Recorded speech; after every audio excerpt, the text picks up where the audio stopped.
إن الحمد لله نحمده ونستعينه ونستغفره ونعوذ بالله من شرور أنفسنا ومن سيئات أعمالنا من يهده الله فلا مضل له ومن يضلل فلا هادي له وأشهد أن لا إله إلا الله وحده لا شريك له وأشهد أن محمدًا عبده ورسوله يا أيها الذين آمنوا اتقوا الله حق تقاته ولا تموتن إلا وأنتم مسلمون يا أيها الناس اتقوا ربكم الذي خلقكم من نفس واحدة وخلق منها زوجها وبث منهما رجالا كثيرا ونساء واتقوا الله الذي تساءلون به والأرحام إن الله كان عليكم رقيبا يا أيها الذين آمنوا اتقوا الله وقولوا قولا سديدا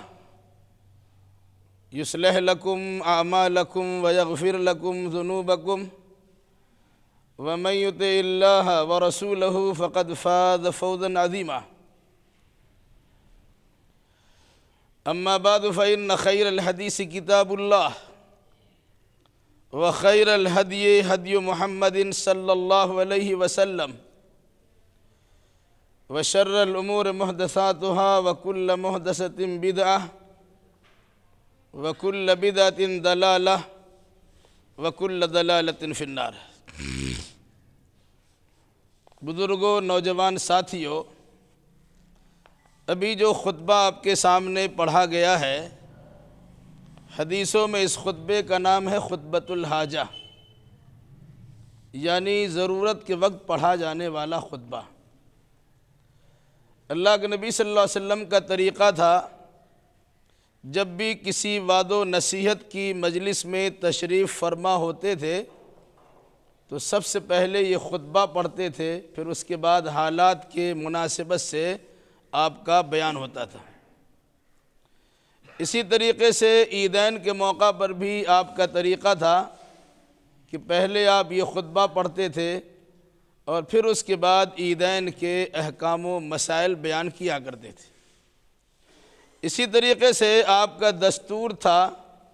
کہ جمعہ کے دن پہلے یہ خطبہ مسنونہ پڑھتے تھے اور پھر اس کے بعد حالات حاضرہ پر سیر حاصل آپ کا خطاب ہوا کرتا تھا۔ اور اسی طریقے سے نکاح کی مجلس میں بھی اللہ کے نبی صلی اللہ علیہ وسلم کا طریقہ و دستور تھا کہ پہلے آپ یہ خطبہ پڑھتے تھے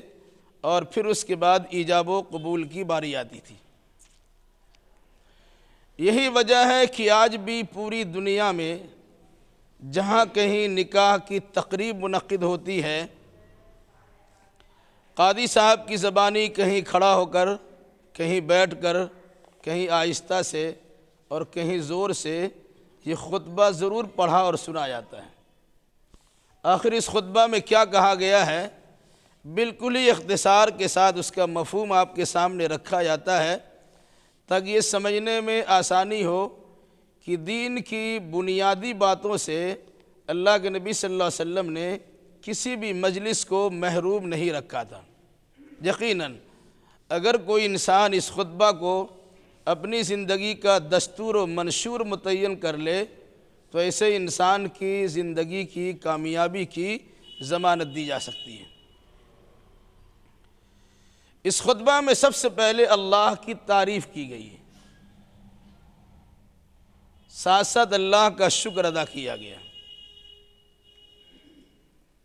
اللہ سے مدد مانگی گئی ہے، اللہ سے مغفرت کا سوال کیا گیا ہے، اعمال کی خرابی سے اور نفس کی شرارت سے اللہ کی پناہ چاہی گئی ہے۔ پھر اس عقیدے کا اظہار کیا گیا ہے کہ اللہ جسے ہدایت دینا چاہے دنیا کی کوئی طاقت اسے گمراہ نہیں کر سکتی، اور اگر کسی بدنصیب کے لیے اللہ ہی نے ہدایت کا دروازہ بند کر دیا ہو تو دنیا کے سارے مبلغین اور مصلحین مل کے بھی اپنی تمام تر تبلیغی کوششوں کے نتیجے میں اسے راہ راست پر نہیں لا سکتا اور اس کی اصلاح نہیں کر سکتا، سدھار نہیں سکتا۔ پھر اس کے بعد اس کلمے کا اظہار ہے کہ جس کے اقرار کرنے کے نتیجے میں ایک غیر مسلم بھی مسلمان بن جاتا ہے، اور وہ کلمہ ہے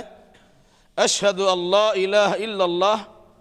وحدہ لا شریک لہ واشہد ان محمدا عبدہ ورسولہ۔ میں گواہی دیتا ہوں کہ اللہ کی سوا عبادت کے لائق کوئی نہیں ہے، وہ اکیلا و تنہا ہے، اس کا کوئی شریک نہیں ہے، اور میں گواہی دیتا ہوں کہ محمد صلی اللہ علیہ وسلم اللہ کے بندے ہیں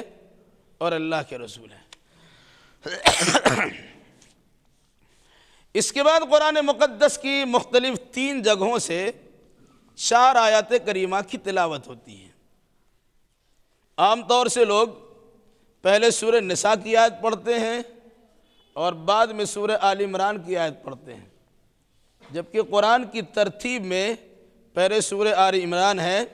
پھر اس کے بعد سورہ نساء ہے، اور اسی ترتیب سے حدیث میں ان آیات کو اللہ کے نبی صلی اللہ علیہ وسلم نے جمع کیا ہے۔ تو سورہ آل عمران کی ایک آیت کریمہ پڑھی گئی ہے جس میں بطور خاص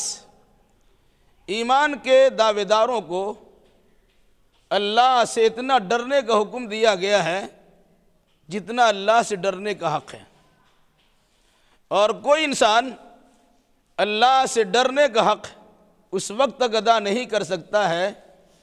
جب تک کہ اس کی پوری زندگی اسلام کے سانچے میں ڈھلی ہوئی نہ ہو۔ اس مناسبت سے کہا گیا وَلَا تَمُوتُنَّ إِلَّا وَأَنْتُمْ مُسْلِمُونَ، یاد رکھنا جب کبھی اور جہاں کہیں تمہاری موت واقع ہو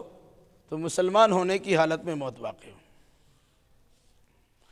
دوسری آیت کریمہ پڑھی گئی جو سورہ نساء کی پہلی آیت ہے، جس میں اللہ تبارک و تعالیٰ نے دنیا کے سارے انسانوں کو مخاطب کرتے ہوئے اللہ سے ڈرنے کا حکم دیا ہے اور ساتھ ساتھ رشتہ داری کو یاد دلایا ہے۔ اللہ نے سب سے پہلے آدم علیہ السلام کو بنایا، انہی کے بائیں پسلی سے حضرت حوا کو نکال دیا،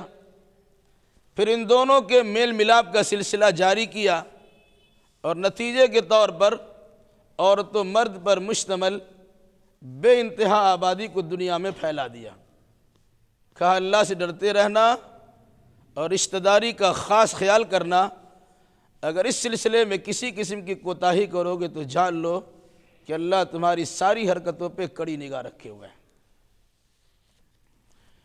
تیسری اور چوتھی آیت کریمہ پڑھی گئی جو سورہ احزاب کی آیتیں ہیں، جس میں اللہ تبارک و تعالیٰ نے ایک بار پھر اپنے ایماندار بندوں سے خطاب کرتے ہوئے کہا ہے اے ایمان والو اللہ سے ڈرو، اور جب بھی بولو تو بالکل سچی پکی اور باوزن بات بولا کرو۔ پھر اس کا فائدہ بتلایا گیا کہ اللہ تمہارے عملوں کو سدھار دے گا اور تمہارے گناہوں کو بخش دے گا۔ اور اس کے بعد کی آیت میں فرمایا کہ جو انسان صرف اور صرف اللہ کی عبادت کرتا ہے اور اللہ کی عبادت میں کسی کو شریک نہیں کرتا، اور ساتھ ساتھ اس عبادت کو اللہ کے نبی محمد الرسول اللہ صلی اللہ علیہ وسلم کے طریقے کے مطابق ہی بجا لاتا ہے، تو فقد فاز فوزا عظیما، ایسے انسان کو بڑی کامیابی کی خوشخبری سنائی جاتی ہے۔ اس کے بعد خطبہ کا بالکل اخیر حصہ اما بعد، تمام باتوں میں سب سے بہترین بات کتاب اللہ یعنی قرآن مقدس کی بات ہے، اور تمام طریقوں میں سب سے بہترین طریقہ محمد الرسول اللہ صلی اللہ علیہ وسلم کا طریقہ ہے، اور تمام چیزوں میں سب سے بدترین چیز دین میں اپنی جانب سے کسی نئی چیز کی ایجاد و شروعات ہے، جنہیں شریعت کی اصطلاح میں بدعت کہا جاتا، وَكُلُّ بِدْعَةٍ ضَلَالَةٍ وَكُلُّ ضَلَالَةٍ فِي النَّارِ، ہر بدعت گمراہی ہوتی ہے اور گمراہی کا انجام جہنم کے سوا کچھ نہیں۔ یہ ہے خطبہ مسنونہ جو عام طور سے نکاح کے موقع پر بھی پڑھا جاتا ہے۔ 1.5 منٹ آپ کا اور لیں گے۔ جن آیات کو خطبہ مسنونہ میں شامل کیا گیا ہے بطور خاص، ان آیتوں میں اللہ سے ڈرنے کا حکم دیا گیا۔ علماء کرام اس کی حکمت یہ بتلاتے ہیں کہ معمولی جب تکلیف پہنچتی ہے تو انسان اللہ اللہ خوب کرتا ہے، لیکن جب خوشی حاصل ہوتی ہے تو پھولے نہیں سماتا ہے۔ شادی بیاہ کی تقریب بڑی خوشی کی تقریب ہے، اس میں کوئی شک و شبہ نہیں ہے۔ تو کہا شادی کی تقریبات کو بھی اللہ سے ڈر کر انجام دینے کی کوشش کرنا۔ مراد خوشی ہو یا غمی، تمام تر معاملات میں اللہ تبارک و تعالیٰ کا ڈر آپ کے سامنے ہونا چاہیے۔ اسی خطبہ کی آیت میں یہ بات کہی گئی کہ جب بھی بولو تو بالکل سچی پکی اور باوزن بات بولا کرو۔ آپ سنتے ہیں کہ دلہا سے پوچھا جاتا فلاں بچی کا نکاح فلاں کی وکالت میں فلاں فلاں کی گواہی میں اتنے مہر کے بعد آپ سے کیا گیا، آپ نے قبول کیا؟ قرآن کہتا ہے کیا کہہ رہے ہو، ذرا سوچ سمجھ کے بولنا۔ جب تم کہو کہ میں نے قبول کیا، اس کے معنی ہوگا جو کھاتے ہو وہی کھلانا ہوگا، جو پہنتے ہو اسی اسٹینڈرڈ کا پہنانا ہوگا، جہاں رہتے ہو اپنی سہولت کے مطابق وہی رکھنا پڑے گا، اس کے دکھ درد میں تم کو شامل ہونا ہوگا، اس کی خوشی بھی تمہاری شرکت ضروری ہے۔ ان تمام تر ذمہ داریوں کو نبھانے کے لیے تیار ہو تو مجمع میں سب کے سامنے کہو میں نے قبول کیا۔ اور اگر مجمع میں آپ نے کہا میں نے قبول کیا اور بعد میں کسی قسم کی کوتاہی کر دی گئی تو اللہ تبارک و تعالیٰ اس سے پہلے کی آیت میں یاد دلا چکا ہے ان اللہ کان علیکم رقیبا، اللہ تمہاری ساری حرکتوں پہ کڑی نگاہ رکھے ہوئے ہیں۔ اور اس سے پہلے کی آیت میں اللہ یاد دلا چکا ہے وَلَا تَمُوتُنَّ إِلَّا وَأَنْتُمْ مُسْلِمُونَ، جہاں نئی زندگی کی شروعات ہوتی ہے وہاں موت بھی یاد دلائی گئی ہے۔ کہا جینا ہو یا مرنا حالت اسلام میں تمہارا ہونا چاہیے، ورنہ ہمارے پاس تو آؤ گے ہی اور ذرہ ذرہ کا حساب تم کو چکانا ہی پڑے گا۔ اس مناسبت سے خطبہ نکاح در حقیقت ایک پیغام ہے ایک نئی زندگی کی شروعات کے لیے، جہاں ایمان کی تجدید بھی کرائی گئی۔ اگر کسی قسم کی غلطیاں ہوئی ہو تو اس پر اللہ تبارک و تعالیٰ سے معافی مانگنے کا حکم بھی دیا گیا۔ انفرادی زندگی کے بالمقابل اجتماعی زندگی گزارنے میں کسی قسم کی دشواری آتی ہو تو اللہ تبارک و تعالیٰ سے مدد مانگنے کا طریقہ بھی سکھلایا گیا۔ علاوہ ازیں شادی بیاہ کی خوشی آپ کو حاصل ہوتی ہے، اس پر اللہ تبارک و تعالیٰ کا شکر ادا کرنے کی تلقین بھی کی گئی۔ ان تمام چیزوں کے ساتھ بالکل اخیر میں جو بات کہی گئی وہ یہ ہے کہ سب سے بہترین بات اللہ کی بات، کتاب اللہ کی بات ہے، ہم میں سے ہر انسان مانتا ہے۔ کوئی آدمی قرآن کے خلاف بولتا ہے اس کی زبان کاٹنے کے لیے اب تیار ہو جاتے ہیں، چونکہ قرآن صاحب کا جذباتی لگاؤ ہے اور ہونا چاہیے۔ مگر افسوس یہ ہے کہ صرف بولنے کے حد تک اور دوسروں کے حد تک جہاں اس اچھی بات پر اور سچی بات پر عمل کرنے کی باری آتی ہے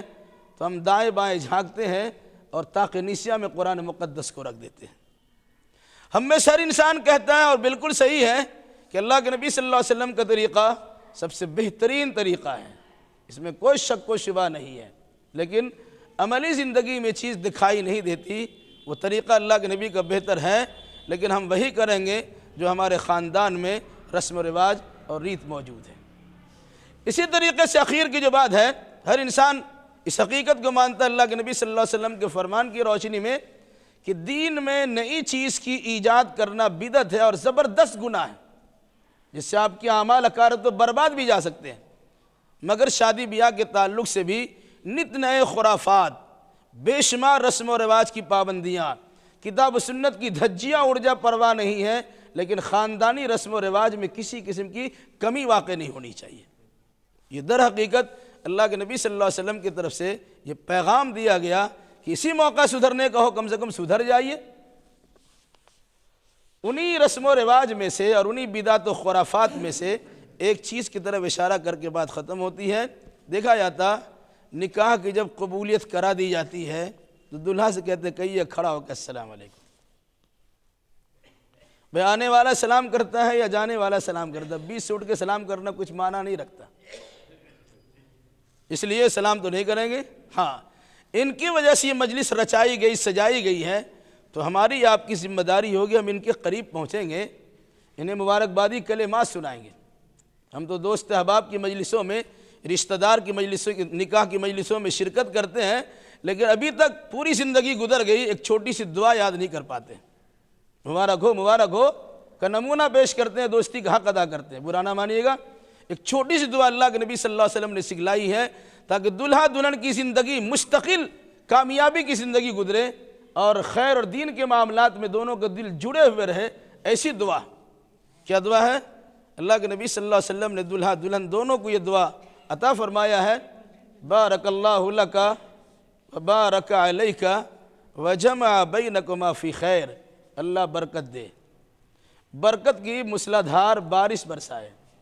اور خیر اور دین کے معاملات میں آپ دونوں کے دلوں کو جوڑ کے رکھے۔ کتنی زبردست دعا ہے، یہ دونوں طرف کے لوگوں کو یاد ہونا چاہیے۔ اور بطور خاص جو لوگ نکاح کی مجلس میں شریک ہوتے ہیں یا جن کی رشتہ داریوں میں شادیاں ہوتی ہیں، ان سے ملتے ہیں، تو سنت رسول کے مطابق یہ دعا دینی ہے، بارک اللہ، اللہ برکت دے۔ اور کیا چاہیے؟ وبارک علیک، برکت ہی معمولی نہیں، مسلادھار بارش و برکت کی، یعنی برکت کے سمندر میں نہا جائیے، اور اس کے بعد ساری چیزیں موجود ہو، دل کا کنیکشن جڑا رہنا چاہیے۔ وجمع بینکما فی خیر، دین اور خیر کے معاملات میں آپ دونوں کے دلوں کو ہمیشہ جوڑ کے رکھے۔ یہ اللہ کے نبی صلی اللہ علیہ وسلم کی دعا ہے جو بارگاہ الہی میں قبول ہو چکی ہے۔ اگر ہم بھی اس دعا کو پڑھیں اس نیت سے کہ خود اللہ کے نبی صلی اللہ علیہ وسلم کی زبان فیض ترجمان سے یہ دعا کے کلمات صادر ہوئے ہیں اور اسی کو ہم دہرا رہے ہیں، انشاءاللہ الرحمن دعا بارگاہ الہی میں قبول ہوگی اور زندگی خیر و خوبی کے ساتھ گزرے گی۔ اللہ تبارک و تعالیٰ سے دعا ہے الہ العالمین، جو نکاح پڑھایا جا رہا ہے تو اپنے فضل و کرم سے اسے مسعود و میمون اور بابرکت بنا دے، ان دونوں کی دلوں میں الفت و محبت پیدا کر دے، دونوں خاندان میں الفت و محبت کی جوت جگا دے، ان دونوں کے ساتھ ساتھ ہم سبوں کو زندگی کے تمام تر شعبہ جات میں کتاب اللہ اور خالص سنت رسول اللہ کی روشنی میں زندگی گزارنے کی توفیق نصیب فرما۔ اقول قولی ھذا واستغفر اللہ لی ولکم ولسائر المسلمین وآخر دعوانا ان الحمد للہ رب العالمین۔ اب تو منہ کھول لو بابو۔